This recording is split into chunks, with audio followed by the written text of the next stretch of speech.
मच्छिंद्रनाथांच्या सिद्धीची आणि गोरक्षनाथांच्या जन्माची फार फार दिवसापूर्वी एका महिलेला मूल होत नव्हते हे तिने मच्छिंद्रनाथांना सांगितले. मच्छिंद्रनाथांना हे ऐकून फार वाईट वाटले. त्यांनी त्या महिलेला विभूती दिली आणि ती विभूती खाण्यास सांगितले.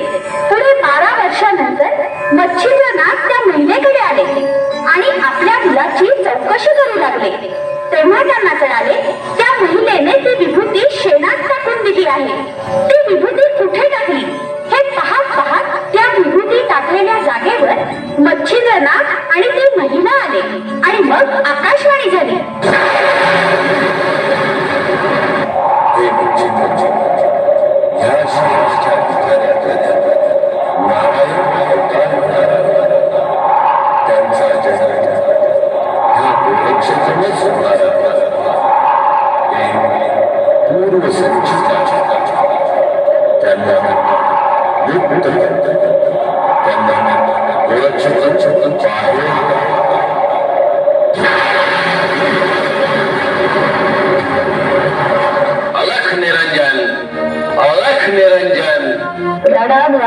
काय आदेश आहे?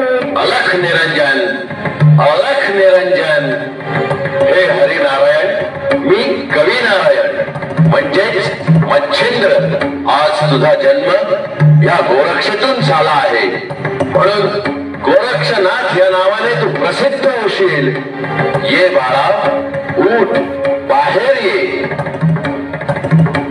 हे गुरुदेव, मी या ढिगाऱ्यात अडकले आहे. कृपया मला इथून बाहेर काढावे. आणि मग मच्छिंद्र